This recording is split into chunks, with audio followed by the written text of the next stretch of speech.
नवलखेड़ा गांव का नाम सुनते ही लोगों के चेहरे पर एक अजीब सी चुप्पी उतर आती है। कोई खुलकर कुछ नहीं कहता, बस इतना बोलते हैं, वहां दिन ठीक है पर रातें सवाल पूछती हैं। ये गांव शहर से ज्यादा दूर नहीं था, लेकिन फिर भी यहां पहुंचते पहुंचते मोबाइल के नेटवर्क कमजोर पड़ जाते थे और इंसानों का भरोसा भी। सर्दियों की शुरुआत थी। आसमान पर बादलों की मोटी परत, हवा में नमी, और शाम ढलते ही ठंड हड्डियों में घुसने लगती थी। उस दिन भी कुछ ऐसा ही माहौल था। गांव के आखिरी छोर पर एक कच्ची सड़क मुड़ती थी, जहां से आगे खेत और खेतों के बाद सिर्फ अंधेरा। उसी मोड़ पर पुराने बरगद के नीचे राजू का ढाबा था। ढाबा छोटा था, लेकिन उसकी पहचान बड़ी। टीन की छत, 2 लकड़ी की बेंच, एक पुरानी मेज और बीच में जलती हुई अंगीठी। ठंड की रातों में यही ढाबा नवलखेड़ा का दिल बन जाता था।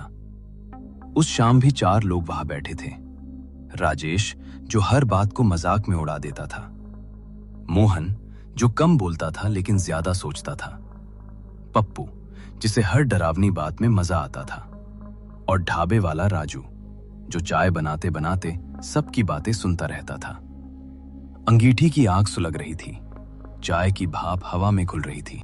इस बार ठंड कुछ ज्यादा नहीं है। हाँ यार, लगता है इस बार सर्दी लंबी चलेगी। और आज फिर बिजली जाने वाली है। अरे वाह, बिजली गई तो समझो आज कहानी पक्की। किसकी कहानी? राजेश ने चारों तरफ देखा और धीरे से बोला, हरी काका। नाम सुनते ही ढाबे पर एक पल के लिए खामोशी छा गई। हरी काका, नवलखेड़ा का वो बूढ़ा जिसकी कहानियां लोग सुनते भी थे और उनसे डरते भी थे। अरे छोड़ यार, काका की बातें तो बस डराने के लिए होती हैं। तू हर बार यही बोलता है, लेकिन जब काका बोलते हैं तो तेरी हंसी सबसे पहले गायब होती है। भूत प्रेत छलावा, ये सब पुराने जमाने की बातें हैं। हो सकता है, लेकिन हर बात झूठ भी नहीं होती। वैसे आज काका आए नहीं क्या? आते हैं, ठंड में रोज आते हैं। उसी पल आसमान में जोर की बिजली कड़की। पूरा इलाका एक पल के लिए सफेद हो गया और उसी रोशनी में ढाबे की तरफ एक बूढ़ी आकृति आती दिखाई दी। लो, आ गए, पप्पू ने धीमी आवाज में कहा। हरी काका धीरे धीरे ढाबे में आए। सफेद दाढ़ी, झुकी कमर और आंखों में अजीब सी थकान। लेकिन वो थकान उम्र की नहीं, यादों की थी। लगता है आज देर हो गई। नहीं काका, हम तो आपका ही इंतजार कर रहे थे। काका अंगीठी के पास बैठे और गहरी सांस ली। आज मैं कोई कहानी नहीं सुनाने वाला था। सब चौंक गए। पप्पू ने पूछा, क्यों काका, क्या बात हो गई? क्योंकि आज वही तारीख है जिस दिन मेरी जिंदगी की सबसे खौफनाक रात आई थी। कुछ देर तक उन पांचों के बीच ऐसा सन्नाटा छा गया मानो सांसें भी थम गई हों। कौन सी तारीख? आखिर हुआ क्या था उस दिन काका? हरी काका ने चारों तरफ देखा, मानो कोई सुन तो नहीं रहा, और फिर बोले, जिस रात मैं उस रास्ते से जिंदा लौट आया था, उस पल हवा जैसे और भी ठंडी हो गई। ये बात तब की है जब मैं जवान था और शहर में काम करता था। उस दिन काम कुछ ज्यादा ही लंबा खिंच गया था। जब मैं ऑफिस से निकला तो बारिश शुरू हो चुकी थी। मैं भागता हुआ बस स्टैंड पहुंचा। चारों तरफ सन्नाटा था, सिर्फ स्ट्रीट लाइट की पीली रोशनी और पानी की आवाज। मैंने घड़ी देखी और समझ गया आखिरी बस जा चुकी है। मैं अकेला खड़ा था। तभी मेरी नजर सड़क के उस पार गई। वहां एक औरत खड़ी थी। चेहरा साफ नहीं दिख रहा था, लेकिन उसके हाथ में एक लाठी थी। मैं उसे देख ही रहा था कि जोर की बिजली चमकी और अगले ही पल वो औरत गायब। ढाबे पर बैठे लोग ऐसे सांस रोके सुन रहे थे मानो अगला लम्हा कोई अनहोनी ले आएगा। फिर आगे क्या हुआ काका? अब तो ये कहानी पूरी सुने बिना चैन नहीं मिलेगा। मैंने खुद को समझाया कि शायद ये सिर्फ वहम है, लेकिन दिल कुछ और ही कह रहा था। लेकिन तभी पीछे से किसी के कदमों की आवाज आई। मैं मुड़ा और देखा एक लड़की, भीगे हुए बाल और आंखों में कुछ ऐसा जो मैं आज तक समझ नहीं पाया।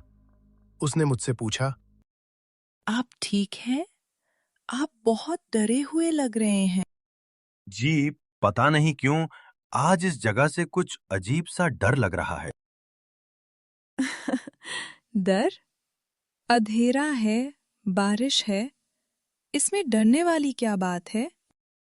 इस वक्त इस सुनसान रास्ते पर इतनी रात कोई लड़की? दिल कह रहा था कुछ ठीक नहीं है, लेकिन दिमाग बार बार समझा रहा था, डर मत। जब इतना सुहाना मौसम हो और साथ में एक खूबसूरत लड़की हो तो डरने की क्या बात है। नाम पूछ लेता हूं। वैसे आपका नाम क्या है? और इतनी रात इस सुनसान जगह पर आप अकेली क्या कर रही हैं? मेरा नाम यामिनी है और मैं मधुपुर गांव में रहती हूँ। मैं कुछ काम से शहर आई थी, लेकिन इतनी रात हो गई और आखिरी बस भी छूट गई। अब पता नहीं घर कैसे जाऊंगी। अच्छा, मधुपुर गांव। कोई बात नहीं, मैं आपको छोड़ दूंगा। वैसे भी मेरे घर का रास्ता उसी तरफ है। और हम दोनों उस बारिश में साथ निकल पड़े, लेकिन मेरे दिमाग में कहीं न कहीं वही बूढ़ी औरत ही घूम रही थी। जैसे जैसे हम शहर से बाहर निकल रहे थे, बारिश तेज होती जा रही थी। रास्ता कच्चा था, चारों ओर फैले थे खेत और दूर दूर तक किसी घर का नामो निशान नहीं था। हम दोनों उस बारिश में पूरी तरह भीग चुके थे और जोरों की ठंड लग रही थी। कुछ देर बाद मुझे किसी के रोने की आवाज सुनाई दी। चारों तरफ सन्नाटा था, लेकिन वो आहिस्ता आहिस्ता गूंज रही थी। मैं तुरंत पीछे पलटा और यामिनी से पूछा, क्या तुमने भी सुनी किसी के रोने की आवाज? हाँ, लेकिन डरने की बात नहीं।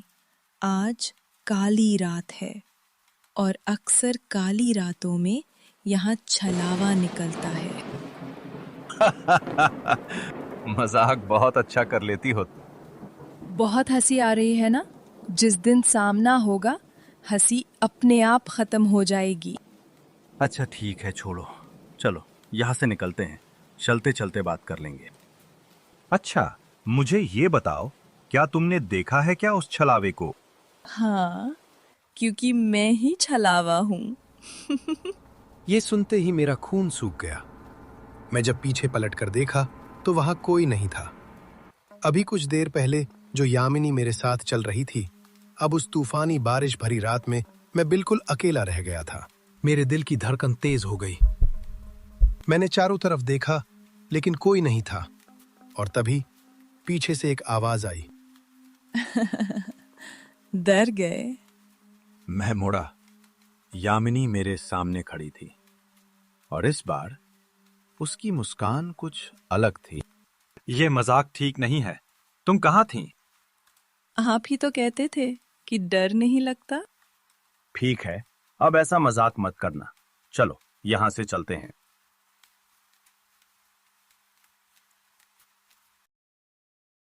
हम फिर चल पड़े, लेकिन अब हर कदम के साथ मुझे लग रहा था कि रास्ता बदल रहा है। वो रास्ता जो मुझे रोज पता था, अब वैसा नहीं लग रहा था, जैसे हम एक ही जगह बार बार घूम रहे हों। तुम यहां से अकेले आना जाना कैसे करती हो? इस रास्ते पर तो रात को जानवर भी नहीं आते। गांव के लोग तो दूर की बात है। किसने कहा कि मैं इस रास्ते से अकेली जाती हूँ? मुझे अक्सर कोई न कोई आपकी तरह मिल ही जाता है। पता नहीं क्यों उस लड़की की बातों से मुझे डर सा लगने लगा था, लेकिन मैं अपनी घबराहट उसके सामने जाहिर नहीं करना चाहता था। चलो, अब जल्द ही हम अपने अपने घर पहुंच जाएंगे। घर जाकर माँ के हाथों का गर्मा गर्म खाना, उसकी बात ही अलग है। थोड़ा रुककर मैंने पूछा, वैसे तुम्हारे घर में कौन कौन है? मेरा कोई नहीं है, मैं अकेली रहती हूँ। सोच रही हूँ तुम्हें अपने साथ अपने घर ले चलूं। क्या तुम मेरे साथ चलोगे? अरे नहीं नहीं, मुझे अपने घर जाना है। मैं फिर कभी आऊंगा तुम्हारे घर। तुम्हें मेरे साथ चलना ही पड़ेगा, क्योंकि तुम आज अपने घर नहीं जा पाओगे। अच्छा, मतलब आज तुम मुझे अपने छलावे से मिलवाने वाली हो क्या? वैसे तुमने जिस छलावे के बारे में बताया था, क्या तुमने उसे कभी देखा है? हाँ, मैंने देखा है। अच्छा, कैसा दिखता है तुम्हारा छलावा? मेरे जैसा, क्योंकि मैं ही हूँ छलावा। अच्छा, तुम छलावा हो, तो मैं बरम राक्षस हूं। मुझे कोई जवाब नहीं मिला तो मैं रुका और पीछे पलट कर देखा। वहां वह औरत नहीं थी। अरे यार यामिनी, ये कोई मजाक नहीं है। इस बारिश में ऐसा मजाक कौन करता है? चलो जल्दी यहां से निकलते हैं। इस रास्ते पर ज्यादा देर रुकना ठीक नहीं है। मेरी बात मानो और बाहर आ जाओ। देखो, मैं सिर्फ एक बार और बोलूंगा। अगर तुम नहीं आई तो मैं यहां से चला जाऊंगा। फिर बाद में मत कहना कि मैंने तुम्हें अकेला छोड़कर चला गया। अब मजाक करना बंद भी करो। मेरे बार बार बोलने पर भी वो लड़की मेरे सामने नहीं आई, तो मैंने सोचा कि मुझे चलना चाहिए और मैं अकेला ही निकल पड़ा। कुछ कदम ही आगे बढ़ा था कि जो चीज मैंने देखी उससे मैं सच में डर गया। अभी कुछ देर पहले जिस रास्ते से मैं निकला था, मैं उसी रास्ते पर वापस आ गया था। मुझे बहुत ज्यादा डर लग रहा था, पर मैं हिम्मत करके आगे बढ़ने लगा। तभी पीछे से कदमों की आवाज आनी शुरू हुई। मैं पीछे पलटा तो मेरे पीछे कोई नहीं था। मैं तेज चलने लगा। मेरी सांसें फूल रही थीं, पर मैं रुका नहीं। तभी पीछे से एक आवाज आई। मुझे छोड़कर कहाँ जाओगे? यह आवाज सुनते ही मैं सिहर गया। मैंने डरते डरते पीछे पलट कर देखा तो यामिनी मेरे ठीक सामने खड़ी थी। लेकिन अब वो पहले जैसी बिल्कुल नहीं लग रही थी। उसका चेहरा अजीब तरह से सपाट था। आंखों में कोई चमक नहीं, बस एक ठंडापन जो सीधे सीने के आर पार चुभ रहा था। मैं घबरा कर बोला, तुम इतनी देर से कहाँ थीं? तुम्हें पता है कोई मेरा पीछा कर रहा था। और सबसे अजीब बात, हम कब से एक ही जगह घूमते जा रहे हैं। मुझे कुछ भी समझ नहीं आ रहा। यामिनी ने हल्की सी मुस्कान दी, लेकिन उस मुस्कान में अब मासूमियत नहीं बल्कि कुछ डरावना था। तुमको छलावे से डर नहीं लगता है ना? उसकी आवाज अब पहले जैसी नर्म नहीं थी, वो भारी थी, गूंजती हुई। तो फिर देखना चाहते हो मेरा असली रूप? मेरे मुंह से एक शब्द भी नहीं निकला और तभी पल भर में सब कुछ बदल गया। यामिनी का चेहरा टेढ़ा होने लगा। उसकी आंखें सफेद पड़ गईं, बाल हवा में लहराने लगे और देखते ही देखते वो एक भयानक औरत में बदल चुकी थी। मेरे पैरों तले जमीन खिसक गई। मैं बिना कुछ सोचे वहां से भाग पड़ा। ना आगे देखा ना पीछे, बस जान बचाने के लिए भागता चला गया। लेकिन जितना भागता, रास्ता उतना ही अजनबी हो जाता। मैं बार बार पीछे मुड़कर देखता और हर बार वो उड़ते हुए मेरे और करीब आती जा रही थी। उसकी हंसी हवा में गूंज रही थी। मेरा पैर अचानक एक पत्थर से टकराया और मैं जमीन पर जोर से गिर पड़ा। सांस जैसे रुक गई हो। मैंने सिर उठाकर देखा, वो मेरे बिल्कुल ऊपर थी। उसके हाथ मेरी तरफ बढ़ चुके थे। मुझे लगा अब सब खत्म। और तभी अचानक अंधेरे के बीच एक तेज रोशनी मेरी तरफ आती हुई दिखाई दी। वो तेज रोशनी धीरे धीरे मेरे और पास आती गई। मुझे लगा शायद कोई मुझे बचाने आ रहा है, लेकिन जैसे ही वो रोशनी मेरे सामने पहुंची, मैं सन्न रह गया। वो रोशनी किसी दिए या टॉर्च की नहीं थी, वो मेरी ही परछाई थी। हाँ, मेरी अपनी परछाई जो जमीन से उठकर मेरे सामने खड़ी थी। उस परछाई ने धीमी, भारी आवाज में कहा, इतनी जल्दी डर गया? मैं कुछ बोल पाता उससे पहले यामिनी हंस पड़ी। वो हंसी अब अकेली नहीं थी, चारों तरफ से गूंज रही थी। तुम अब तक समझे नहीं, इस रास्ते पर जो भी आता है वो अकेला नहीं लौटता। मेरे हाथ पांव सुन्न पड़ गए। परछाई मेरे और करीब आई और बोली, जिस दिन तुम उस रास्ते से जिंदा लौटे थे, असल में लौटे ही नहीं थे। मेरे कानों में सीटी सी बजने लगी। चलावा मेरे कान के पास फुसफुसाया, आज वही तारीख है जिस दिन तुम मरे थे। और तभी मुझे सब याद आ गया। वो रात, वो हादसा, वो ट्रक की तेज रफ्तार और वो पल जब मेरी सांस वहीं थम गई थी।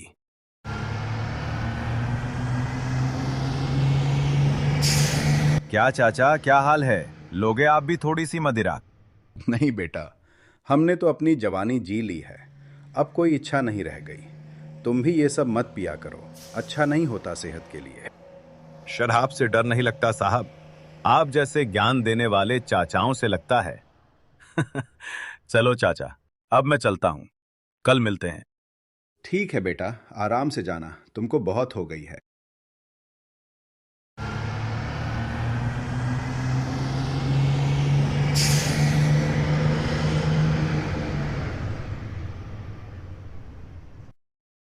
ये रास्ता है अनजाना, हमको शराब ने पहचाना, इसलिए हम बन गए शराब के दीवाने। वाह, क्या गाना बना दिया है मैंने। अब जल्दी घर जाता हूं, नहीं तो घर वाले दरवाजा बंद करके सो जाएंगे। अरे पागल है, आज तो मार ही देता मुझे। शराब मैंने पी रखी है या तूने? अब संभल कर घर जाना पड़ेगा, क्योंकि दुनिया में ऐसे पागलों की कमी नहीं है। उस दिन मतलब मैं मर गया था, और जो मैं उठा था वो मेरी आत्मा थी। मेरा शरीर पीछे पड़ा हुआ था उस दिन। अगर मैं मर चुका हूं तो फिर अब मैं कौन हूं? तुम इस रास्ते का नया छलावा हो। ढाबे पर बैठे लोग सन्न रह गए जब उन्होंने ये सब सुना। ये आप क्या बात कर रहे हो काका? आप कैसे छलावा हो सकते हो? आप तो हमारे सामने यहीं बैठे हो। हाँ, क्योंकि अब तुम सब भी हम छलावों में से एक बनने वाले हो। रात के 10:30 बज रहे थे। मध्य प्रदेश का एक छोटा सा शहर, जहां इस वक्त तक ज्यादातर लोग अपने घरों में चले जाते हैं, फैमिली के साथ टीवी देखते, बातें करते, डिनर करते। लेकिन कुछ लोगों की मजबूरी होती है, उन्हें ठंडी भरी रात में भी जॉब करना पड़ता है ताकि 2 वक्त की रोटी मिल सके। रोहन शहर के एक छोटे से पिज्जा शॉप में काम करता था। वो अक्सर लेट नाइट तक वहीं रुकता। अनिका उसकी वाइफ थी। दोनों ने लव मैरिज की थी, पर इस प्यार की कीमत उन्हें अपने ही घर वालों से कट्टी रिश्तों के रूप में चुकानी पड़ी। न रोहन के माता पिता बात करते थे, न अनिका के, इसलिए दोनों शहर के कोने में एक छोटे से रेंटेड घर में रहते थे। रोहन का मोबाइल रिंग करता है। स्क्रीन पर नाम आता है अनिका। रोहन के चेहरे पर हल्की सी मुस्कुराहट आ जाती है। हेलो जान, मैं शॉप में ही हूं, बस थोड़ा काम बचा है। 12 बजे तक घर आ जाऊंगा, टेंशन मत लो। आज आपके लिए खाना बनाने का मन था, पर अकेले रहा नहीं जाता, घर अजीब सा लगता है। अरे पागल, आज कुछ मत बना, आज सैटरडे नाइट है। मैं यहीं से पिज्जा लेते हुए आ जाऊंगा, हम दोनों साथ में डिनर करेंगे, कोई वेब सीरीज देखते हुए। हॉरर मत देखना आज। क्यों, डर लगता है क्या तुमको? पता नहीं, पर आज मन नहीं कर रहा। आज कुछ अजीब सा फील हो रहा है। तुम भी ना।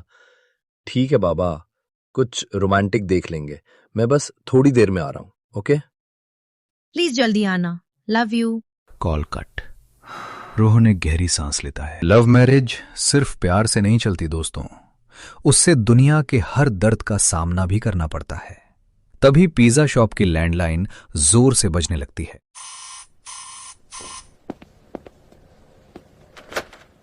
Hello, pizza palace, how may I help you? उधर से आवाज आती है, पर वो अजीब थी, बहुत हल्की, जैसे हवा में घूमती हुई। एक लार्ज पिज्जा चाहिए। जी सर, एड्रेस बताइए। निकतेन निवास पैलेस। ये सुनते ही रोहन का चेहरा ब्लैंक हो जाता है। उसकी आवाज लड़खड़ा जाती है। सर, आप निकतेन निवास पैलेस से बोल रहे हो? हाँ वही, 30 मिनट में चाहिए, वरना रहने दो। बस एड्रेस वही है, समझे? जल्दी भेजना। सर वहां तो। Call cut. रोहन नीचे फोन को ही देखता रह जाता है। शॉप में काम कर रहा एक वर्कर राजू सब सुन लेता है। भाई, वहां मत जा, पागल हो क्या? निकतेन निवास के बारे में नहीं सुना क्या? लोग कहते हैं वहां जो भी जाता है वो वापस नहीं आता। बकवास बंद कर, ये सब फालतू कहानियां हैं और कुछ भी नहीं। मुझे डराने की कोशिश मत कर, जाकर अपना काम कर। ठीक है भाई, अब तुम्हारी मर्जी। मेरा काम तो बताना था, मैंने बता दिया। बस मैं यही चाहता हूं कि तुम सेफली जाकर वापस आ जाओ। एक बार फिर से सोच लो, जाना जरूरी नहीं है। लेकिन दिल के कोने में एक हल्का सा डर जन्म ले चुका था। फिर भी उस वक्त रोहन के दिमाग में बस एक ही बात थी, पैसे। शॉप के ओनर ने कहा था, जो भी लेट नाइट डिलीवरी करेगा उसे डबल पैसे और एक्स्ट्रा बोनस मिलेगा। रोहन के पास पैसे नहीं थे, रेंट बाकी था और अनिका के साथ अपना भविष्य भी बनाना था। उसने बिना ज्यादा सोचे पिज्जा का बॉक्स उठाया, फिर बाइक की चाबी उठाई और रात के अंधेरे में निकल पड़ा। रोहन के दिमाग में बस यही चल रहा था कि मुझे किसी भी तरह ये आखिरी डिलीवरी देनी है और फिर जल्दी से घर जाकर अनिका के साथ डिनर करना है। वो घर पर मेरा इंतजार कर रही होगी। लेकिन जैसे जैसे वो शहर से बाहर निकलता गया, स्ट्रीट लाइट्स कम होती जा रही थीं, सड़कें वीरान होती गईं। दिसंबर का महीना था, काफी ठंड थी, हवा तेज चलने लगी और पेड़ों की परछाइयां अजीब अजीब चेहरे बनाने लगीं। जैसे ही वो महल के करीब पहुंचा, उसने गाड़ी रोकी और बाइक से उतर गया। रोहन के फोन में नोटिफिकेशन आता है। वो चेक करता है, नो नेटवर्क, नो सर्विस। तभी उसके कान में एक आवाज, सीधे आजा। रोहन झटके से पीछे देखता है, पर उसके पीछे कोई भी नहीं था। बाइक की हेडलाइट हल्की पड़ जाती है और अंधेरे के बीच एक बड़ा सा लोहे का गेट दिखाई देता है। एक बोर्ड में लिखा था, निकतेन निवास पैलेस। गेट जंग लगा हुआ था। रोहन का दिल जोर जोर से धड़कने लगता है। ये सब क्या हो रहा है? कहाँ फंस गया मैं? वो कल्लू बोल भी रहा था मत जा, पर नहीं, मुझे तो पैसे चाहिए थे, एक्स्ट्रा बोनस चाहिए था। खैर, अब आ ही गया हूं तो जय महिष्मती बोलकर घुस ही जाता हूं। तभी अचानक गेट अपने आप धीरे धीरे खुलने लगता है, बिना किसी के हाथ लगाए। रोहन को लगा जैसे कोई उसे बुला रहा हो। वो बाइक आहिस्ता आहिस्ता अंदर ले जाता है। जैसे ही वो अंदर जाता है, गेट अपने आप बंद हो जाता है। पीछे वापस जाने का रास्ता बंद।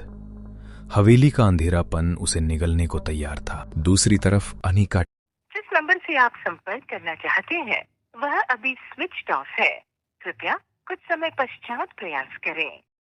कब से ट्राई कर रही हूं मैं कॉल, इनका नंबर बंद क्यों आ रहा है, समझ नहीं आ रहा है। रात के 1 बज चुके हैं, 12 बजे तक आ जाऊंगा बोले थे, अभी तक घर नहीं आए। क्या करूं भगवान, कुछ समझ नहीं आ रहा है। हाँ, राजू भाई को कॉल करती हूँ।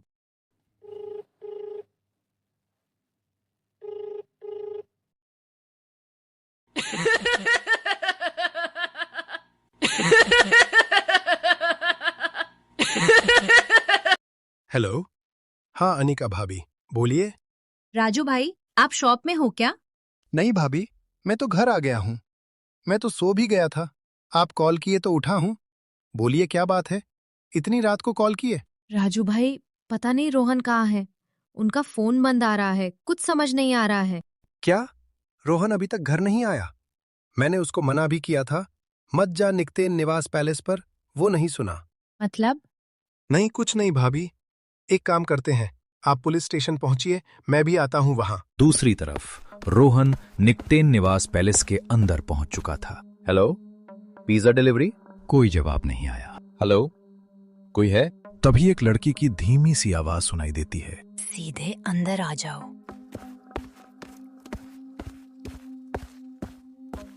एक लंबे कॉरिडोर के आखिर में सफेद रोशनी चमक रही थी। वहीं एक लड़की खड़ी थी, लंबे काले बाल, उसकी पीठ रोहन की तरफ थी। मैम, क्या आप ही ने ऑर्डर किया था? तुम बहुत देर से आए हो। हाँ सॉरी मैम, वो थोड़ा लेट हो गया। ये रहा आपका पिज्जा। पिज्जा नहीं, मैं तुम्हारा इंतजार कर रही थी।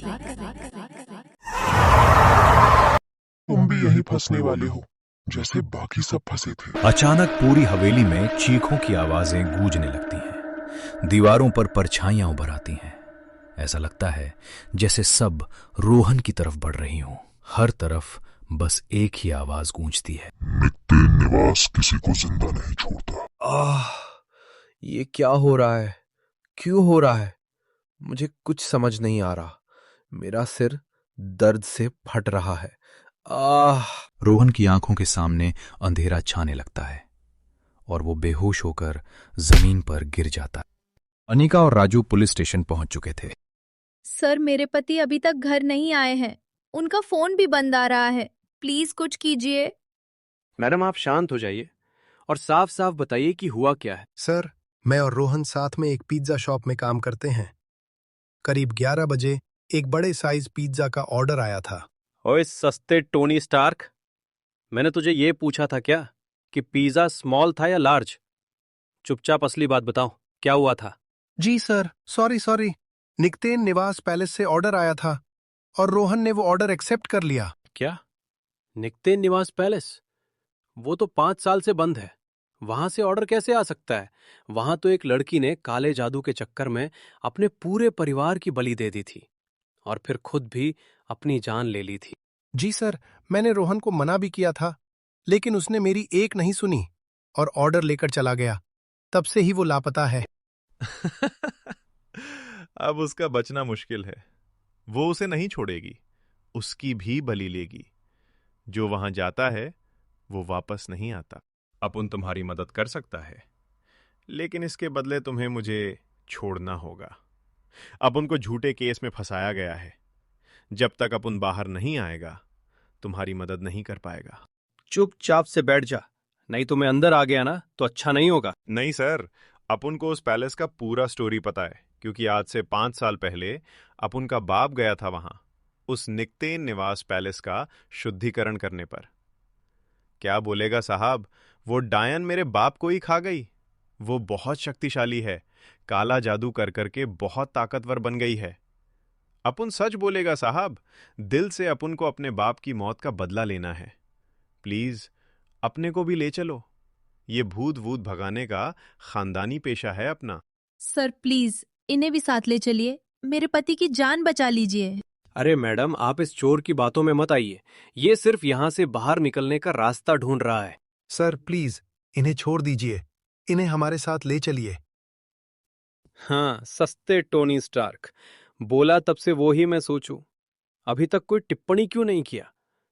मैं तुझे पहचान गया हूं।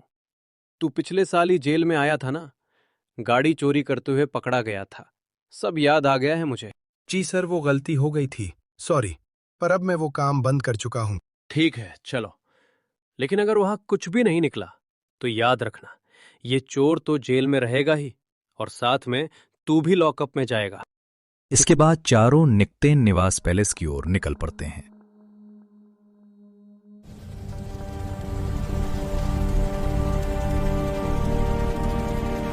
रोहन फर्श पर पड़ा हुआ है। उसके चारों तरफ एक गोला बना हुआ है।